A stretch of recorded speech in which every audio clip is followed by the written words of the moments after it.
As always, we are so incredibly appreciative and grateful for all of our Patreon supporters, especially our two newest who are at the $10 level. That is Corin K. from Washougal, Washington. Hi, Corin. And Natalie K. all the way in Tucson, Arizona.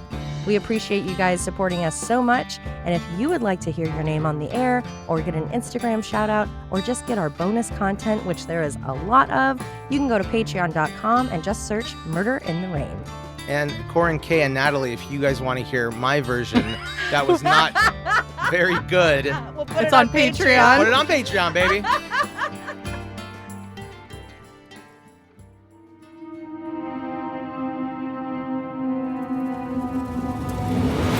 This is Murder in the Rain, where each week Emily Rowney, Alicia Holland, and Josh McCullough tell true crime stories of the Pacific Northwest.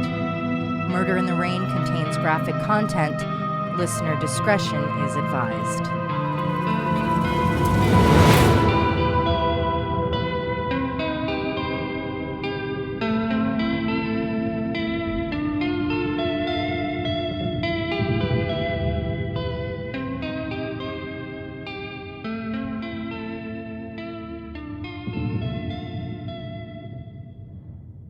Well, my friends, you know how life goes. Sometimes you just can't get it all done. The past 3 weeks have been a bit hectic for me, and I got really into a case and I realized there's a whole ass book written about it. So, of course, I have to read that. And unfortunately, it will delay that episode slightly.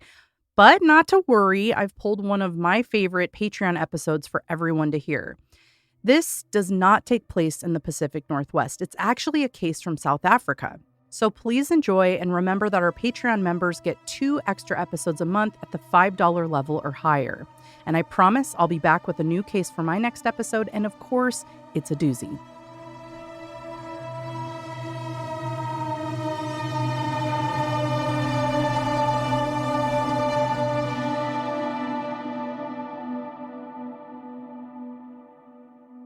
The case I'm going to cover takes place in the suburbs of Cape Town, South Africa. Cape Town, sometimes referred to as the Mother City, is the second most populous in South Africa and was once named the best place to visit in the world by the New York Times. The very first European settlement was established there in 1652 by Dutch-born Jan van Riebeek and his colleagues at the United East India Company, and since then, people of all types have started flocking to the area. South Africa hosts the largest Chinese population in all of Africa, with nearly 350,000 people who identify as Chinese. The majority of Chinese Africans reside in Johannesburg. The Chinese population in the area actually began with Chinese prisoners who had been exiled by the Dutch farmers. So Dutch farmers would often recruit Chinese laborers to help with their land. But if they got into trouble, nobody wanted that risk on their hands. So these cast-out Chinese started matriculating into Cape Town, South Africa as early as 1660. Then, over the years, more Chinese began migrating. By the 1870s, lots of people were showing up to build their fortune in gold and diamond mines. The British gold industry heavily favored Chinese laborers because Africans preferred rebuilding the city over the dangerous mining jobs, and white laborers were just too expensive, so they started recruiting from Asia. Fast forward to the 1990s, and South Africa was plagued with Chinese gang warfare. Several gangs in the area were regularly fighting, including Boyabatong, Bisho, the Black Society, K-14s, and Table Mountain Gang. Basically all of them. And usually it was over highly illegal export that they stole from each other, such as shark fins, rhino horns, and ivory tusks. The violence was at a record high. In a span of a few short months in 1992, the city had seen multiple shootouts in upscale suburbs, a body of a Chinese man shot in the head and dumped at the airport, and the kidnapping of a Chinese restaurant owner for blackmail. So it was no surprise that a body discovered in the waters near the Black River Parkway on February 18, 1992, was assumed to be a victim of gang violence. The man was pretty decomposed and was wrapped in a plastic sheet. He was wearing a wedding ring, a watch, and a pair of underwear. Though his face was hard to distinguish, he appeared to be of Asian descent. Typically, the gang violence resulted in gunshot wounds, but this man had a crossbow arrow right through his head. Due to the victim having both his ring and watch on him, police immediately ruled out robbery as a motive. So gang violence seemed like the obvious choice. But little did they know that a shocking story was about to unfold. The forensic pathologist who was conducting the autopsy and attempting to identify the victim found that the body had been in the water for what appeared to be a few days. This caused some serious issues with identification. There's a picture attached to this post that's partially blocked out, likely to shield us from nightmares, but it gives you a sense of how hard it is to identify someone in this state. The skin discoloration alone makes it hard to determine the natural color of his skin. Their only hope was looking at dental records or possibly, with an experienced pathologist, identification using fingerprints. Now, this, of course, only works if the victim has a record, which a gang member likely has.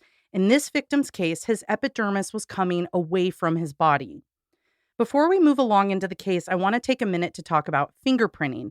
In particular, fingerprinting in situations that are abnormal, such as heavy decomposition, dryness, or like in this case, maceration, or the separation and softening of skin due to soaking in liquid. In typical fingerprinting, friction-ridge areas of the skin, such as the pads of our fingers, palms of our hands, and sometimes feet, are captured in two primary methods. Firstly, the image we normally imagine, which is covering the friction-ridge surface with a thin coat of ink, which will then allow for a clear transfer of the person's unique friction skin print onto a heavy paper stock or cardboard.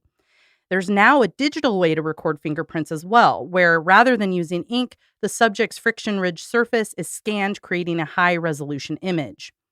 A couple of things I found looking at the FBI website that were interesting. If a person is missing part of their finger, so if anything from the tip of their finger to the first knuckle, if anything is remaining, just a little bit of it, they will actually fingerprint it. However, if the person has an extra finger, a fingerprint isn't taken. There's only room for 4 fingers and a thumb. And something I found really interesting is due to old age or even the type of work you're in, you may have what is called worn fingerprints, which means the ridges aren't very defined and it can make it really hard to take fingerprints. So what they do is called milking the fingerprint, where they apply pressure from the bottom of the palm of your hand all the way up through your fingertip. And this helps raise the ridges by what I imagine is just pushing blood into the area. I don't know why you're not so excited about this. I was busy doing it. Oh, okay. I just thought it was so cool. Like, if you don't have a finger, I'm literally sitting here fingerprint, like, you're nubbin.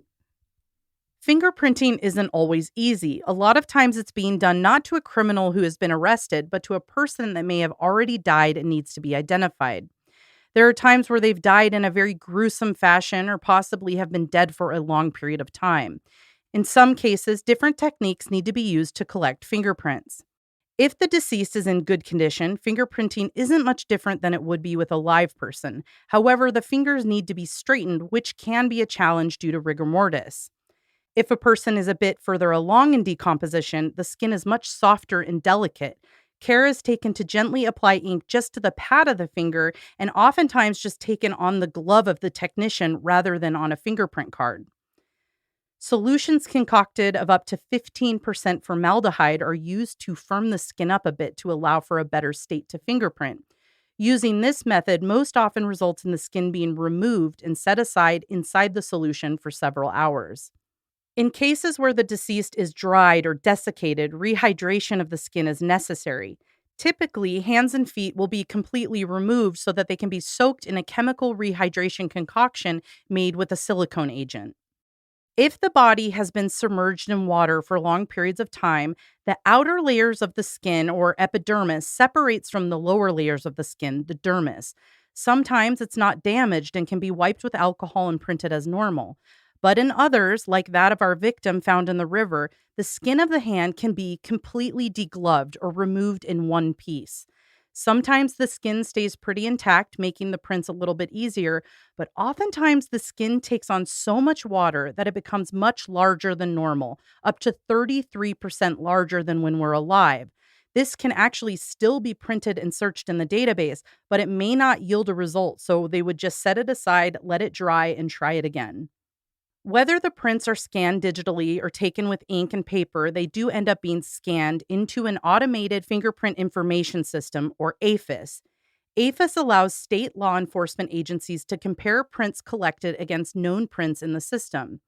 There's also an integrated APHIS, which is managed by the FBI. States and countries often open up their own APHIS systems to other agencies because there's not just one database, which was news to me. I Yeah. just assumed it's like one managed by the FBI that state and countries can kind of apply to get into. Like that every case we're always like, wouldn't it make more sense to have... There's just so many rules, and you look at something like the EU and countries pulling out of it, and it kind of makes sense that it's a little bit harder to be so integrated. But I think we're making our way that way, and they do work really well together. Especially with everything being digitalized, it's a lot easier to share stuff but also a lot easier to hack. So that's probably a safety thing. Yeah, that too. Keeping it in different servers in different countries. As I mentioned, our victim was experiencing skin slippage, where the epidermis detaches from the dermis. This was actually really good for identification. The pathologist literally put the victim's hand skin over his own hand like a skin glove and was able to take fingerprints. What I thought was really crazy in the photos is he's not even wearing a glove. No. It's just And this was legit like skin on skin. And this was the first documented use of this, right? Yep, and I just wrote that. It's the first time anyone's ever put it on over their hand to be fingerprint. able to fingerprint. I believe they have taken it off and fingerprinted it. Yeah. But this was like a legitimate skin glove. Yeah, he's like, wait, this degloved is literally a glove. Yeah, and it that fit was perfectly jarring. like Cinderella.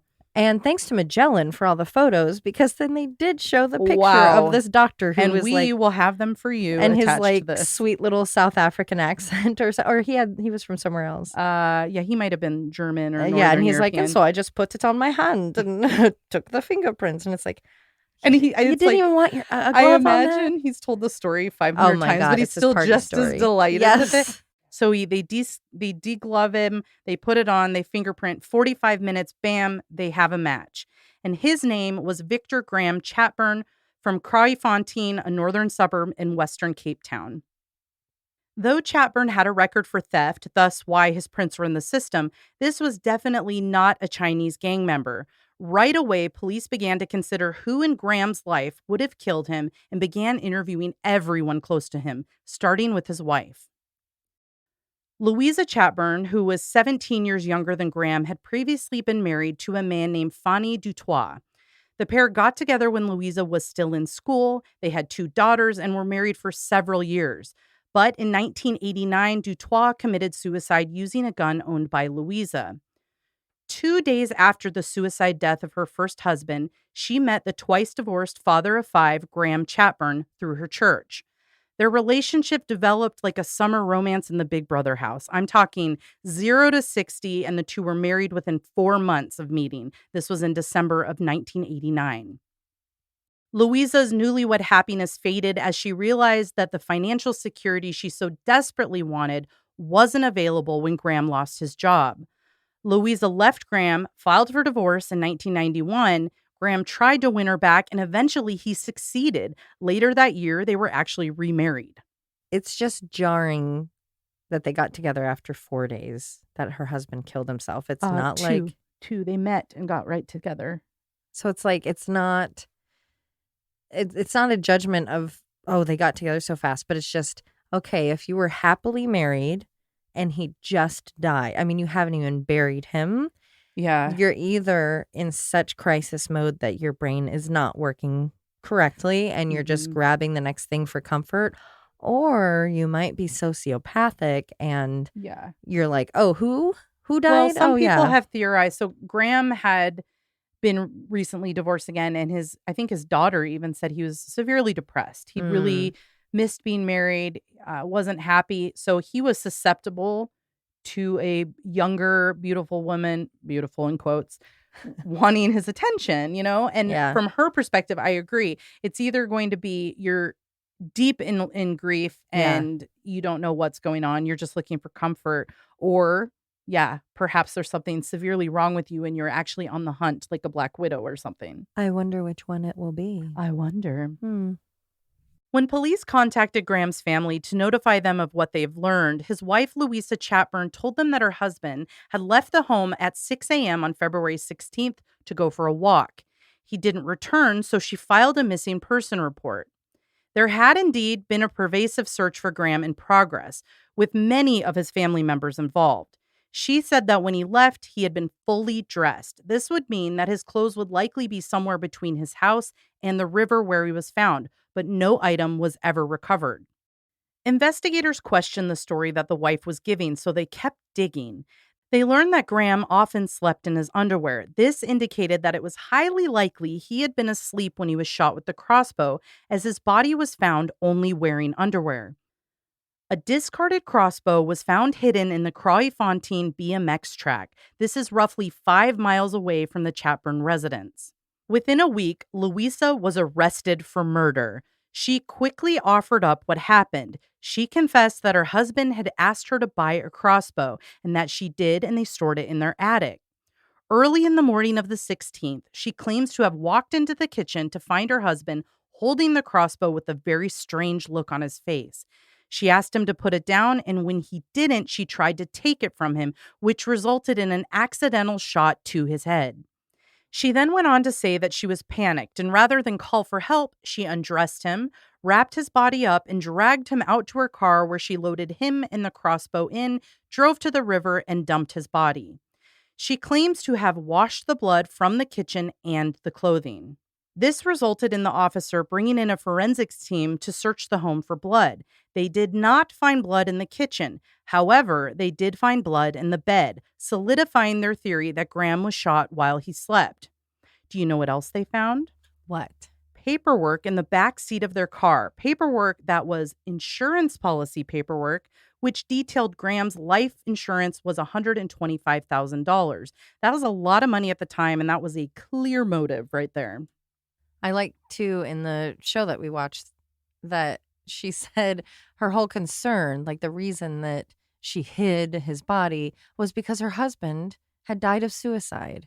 Her first husband. Oh, like and she was like, PTSD. immediately, I knew immediately they'd be looking at me. So you hid the body and got rid of that the doesn't weapon look and didn't suspicious. report anything? Ma'am. Now, around this time, Louisa's story changes. Now her and her lawyer make the claim that she killed Graham not by accident, but on purpose, because he drove her to do it with his repeated sexual abuse. Apparently, he made demands of her that were so demeaning and outlandish that it had driven her to kill him to protect herself. Now, I am someone who believes victims, but in this particular case, this seems like a big reach. There is no evidence that Graham was ever sexually abusive of anyone in his entire life. In the documentary Crossbow Killer, they talk about how Louisa made claims that he regularly abused her with a vibrator. The police made a comment that if you were sexually abused with a particular object and you were driven to kill someone due to that abuse, don't you think you would have gotten rid of the item that caused the abuse as well? Oh. Because when they showed up at the house, it was right there on a charger in the bedroom. Not that that seals the case, because, I'm sure victims, legitimate victims. Well, and I'd like to hear it too, because I agree with you. It's like, I don't know how anyone's going to react when they're a victim of Yeah. something. But it just seems a little odd that you're to go to such an extent to kill someone, get rid of their body, get rid of the crossbow, and not like throw in the abuse object with it. Or even just like set it aside somewhere to be like, here's proof, because maybe there's something on it that can show that it was used violently or something. But yeah, that's questionable. Louisa Chatburn goes on trial in October of 1992. At the trial, everyone was shocked to learn that Graham Chatburn had been alive when he was thrown into the river. He had been shot in the head, yes, but it was not in an area that would have caused an immediate death. And this does explain why his decomposition was so severe. The pathologist said if you're alive and breathing in the water, I don't know the science behind it, but your skin is likely going to take on a little more water, and he may have swallowed some, getting bacteria in his body. Bacteria would be right. That's heightened. probably more of the reason why he was so decomposed, but that makes a lot of sense. Yeah. I forgot about that. That's so awful. To be I hope he basically was in, like, unconscious and just or like a vegetative state Yeah. that he just wasn't aware of anything. But that would have been shocking to hear. I don't know if the family maybe knew, but then the whole world knows. Yeah. And you're just thinking, what kind of monster would do that? It's Yeah. one thing to kill someone out of self-defense. It's another to make them suffer. Right.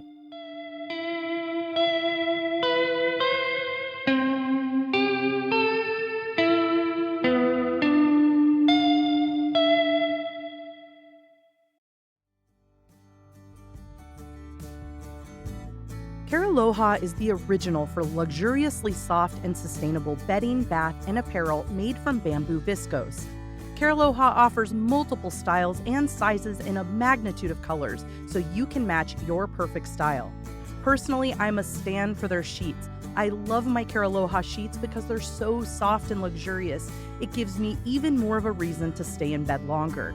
And when I say soft, I'm talking softer than 1,000-count Egyptian cotton sheets. Not only that, but bamboo is the most sustainable, renewable resource on the planet. Keraloha uses rain-fed organic bamboo, which gives you peace of mind knowing you're making a positive difference for the planet. So say goodbye to your boring old cotton sheets and aloha and mahalo to the luxuriously super soft and sustainable Keraloha sheets. Keraloha is giving our listeners 25% off their order by using the code RAIN. This code doesn't last forever, so hurry and head to CARILOHA.com and use code RAIN to receive 25% off your order.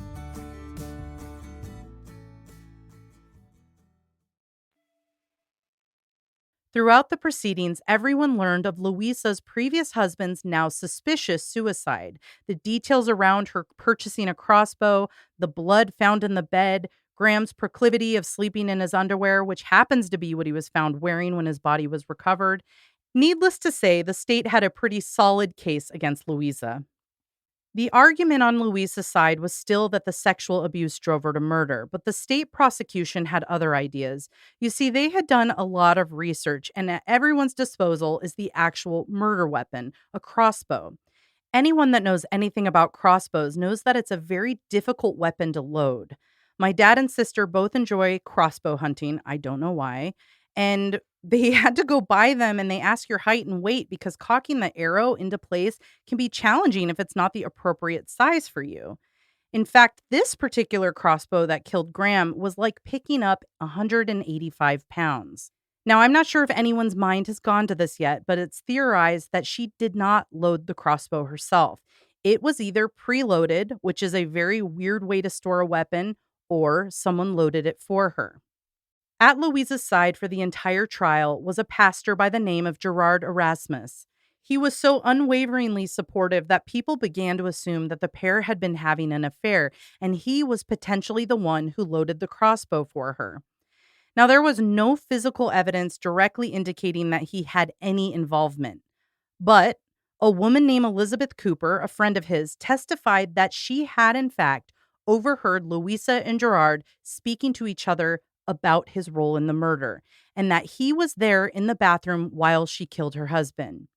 The two, of course, denied being close before the murder occurred, and they have denied the affair altogether, because both were obviously married. Erasmus's wife did provide an alibi for her husband for the time of the murder, so he was never prosecuted. A month after the trial began, Louisa was sentenced to 25 years for the murder of Victor Graham Chatburn. The court also agreed that while she killed him, she had an accomplice. Her motive was financially driven, but there is also evidence that there was a possible love triangle to add to the motive. The court did not believe that Louisa was driven to murder due to sexual abuse. A few months after Louisa's trial, Erasmus still tried to continue this narrative by bringing a teenage girl with him to meet a reporter. He told the reporter that Graham Chatburn had other victims and this girl was one of them. He claimed their entire family knew about this and was keeping it a secret. Now, the Chatburn family has never indicated that any of these claims are valid, and Erasmus has since died in the years since the trial. So the question is, to me, was this guy a man in love and doing anything to save the woman of his dreams? Or did she manipulate him? Was he not involved and she just fed this story to him and he was doing, as a pastor, anything he could to get her out of prison? That's a good. I don't know. I think he helped her. I think so he too, did. because granted, it's like movies and whatever, but you think of maybe a pastor who has lived a more sheltered life or not, done things. And you have this woman who, she Just a was ball of like, sex is how she's and described. she loved doing like glamour shots and always had the hair done. I and can't the wait for you makeup guys done. to see my the photo. God, y'all. She thought a lot of herself, and you're like, wow, I wish you could bottle that self-esteem. But it's like that allure and that like danger and sexuality and all of that from this pastor that maybe has never been exposed to anything like that.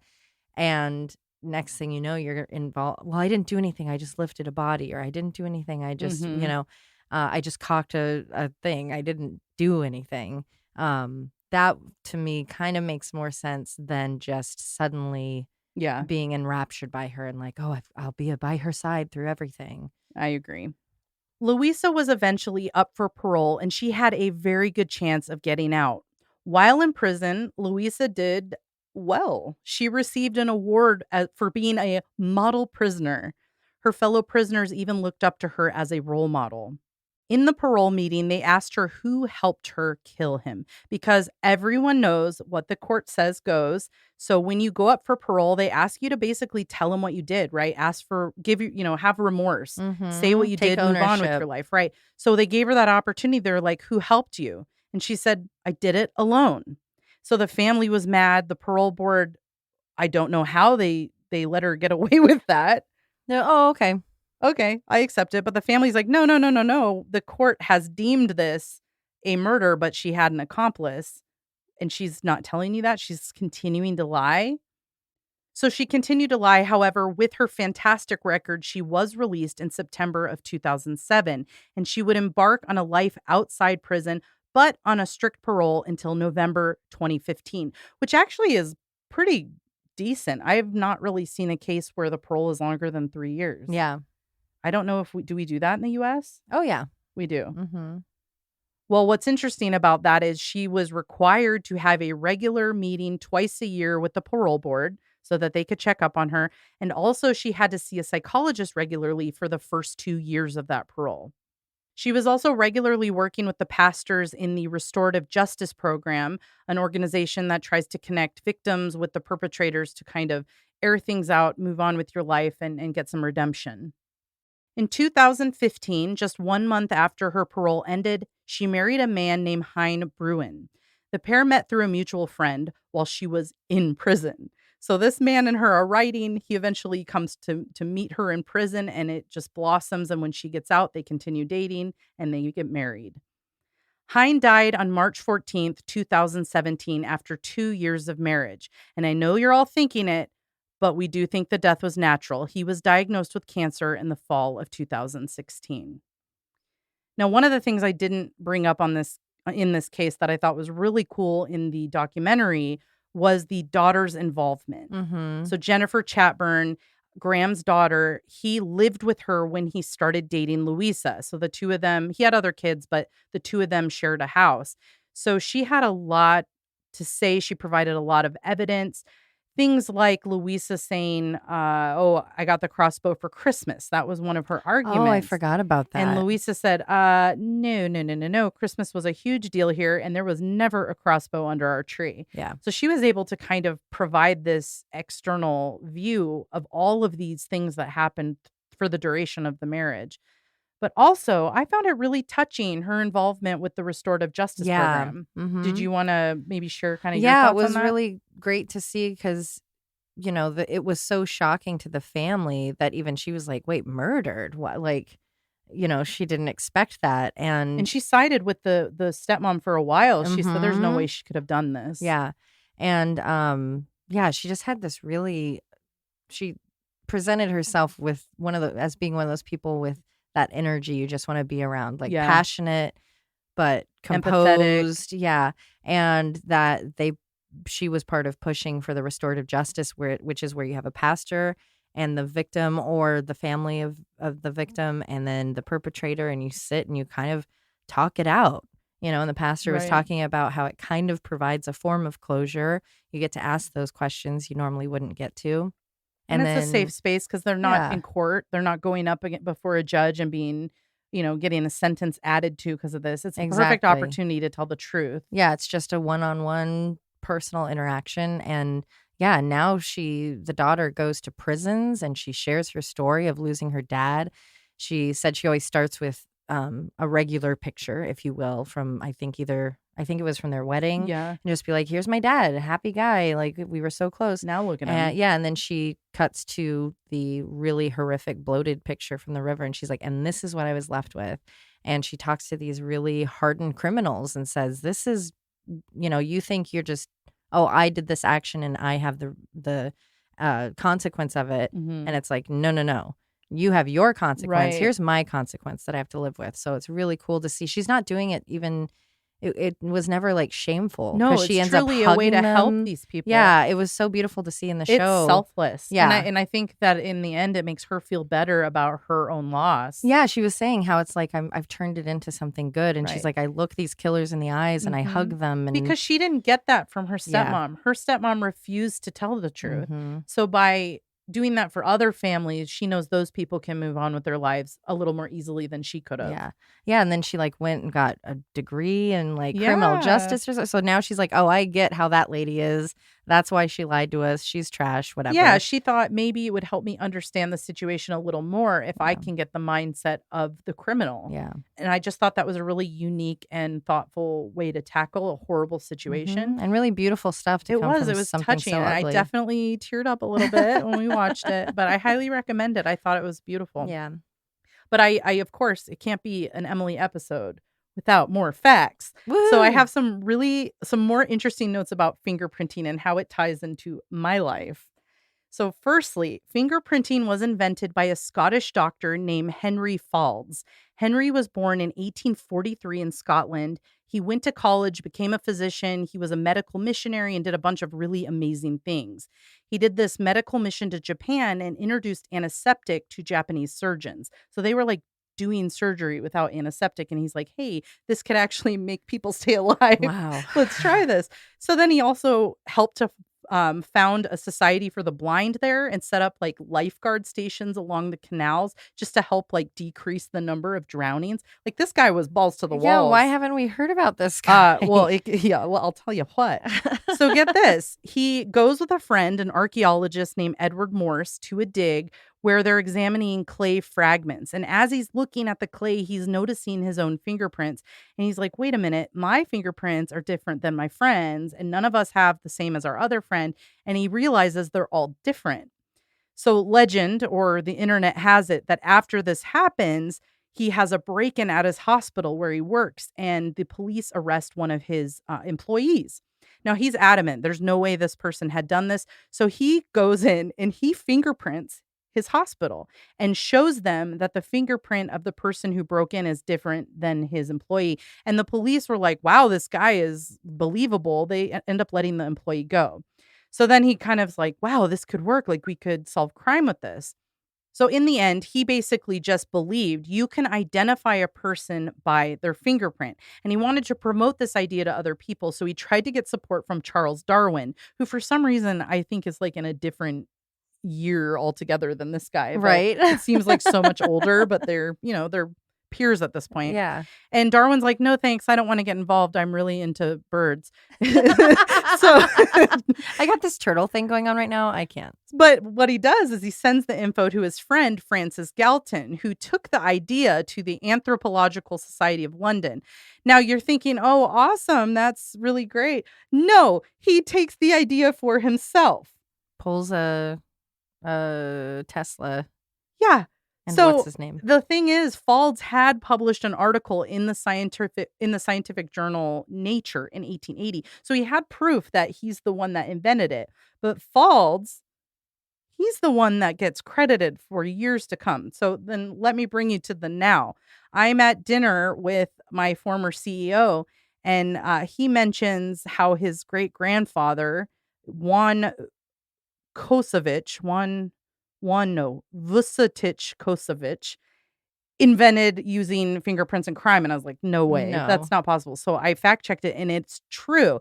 But his great grandfather credits the guy that stole the idea as inventing it. And he was the first person to use it in a criminal investigation and actually catch a criminal by their fingerprint. And it was a woman. And I plan to do this case, Francisca Rojas. I will cover it in probably the next Patreon or two How from now. cool. But I thought, whoa. And of course he won my liking of him at that moment. for I'm like, sure. you're so cool. You come from this guy that used it in a criminal case. So let me try to get this name right. Juan Vucetich Kovacevic. was his name at the time, and he was a police officer. And he thought, okay, I'm going to buy this. I'm going to start taking criminal fingerprints. Lo and behold, it worked. He used it for the first time in a crime scene. I would love to see the prints that were used with the hospital break-in, like the very first. Gosh, I know. Like, how did they even see it? Well, and I don't know. You know, it's not like you have a microscope. I don't know if that's true, though. So that was a Wikipedia find, and that I'm continuing to go down this fingerprinting. I hope it is. hole. I like him just being like, nope, this one line is different. Or just he's so adamant that he just wants somebody to listen to him. And maybe they were just like, this guy's annoying. Like, let's just let him have his employee. If he's willing to vouch for him, we don't care. Yeah. What was he in there stealing anyway? I don't know. Vicodin. I don't think that was invented yet. Whatever, 1800s Vicodin. Cocaine. But I just thought, what a crazy way to kind of, the story comes back around. That my CEO it all comes of a tech back to company, Emily. Oh, the whole world revolves around me. I just thought, what a claim to fame cool. that his family. I mean, they were very prominent from Croatia. Wow. But they changed their name. So at first I was like, oh, he's full of it. But then I realized it is the same name. They just, you change it when you migrate to different countries, and they had migrated. That's really cool. Yeah. So there's a little bit of history, a little bit of a dramatic case. I like that one. That is a good one. Thank you, Magellan TV. We have many more. And we're not even saying that to blow smoke. We're not even like, yeah, Magellan, it's amazing. It was very entertaining. We all just sat there and were glued First of all, to it. the app is nice. It works really well. When there's 1,000,001 streaming things you can pick, I thought theirs was very nice. Yeah. Second, it's really easy to find a genre if you like. It's nice to just say, oh, true crime. Cool. And then it's all there. Yeah.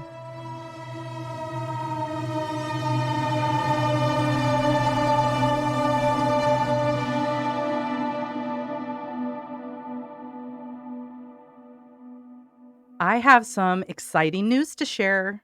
You know how you'll see most solid start. Solid start.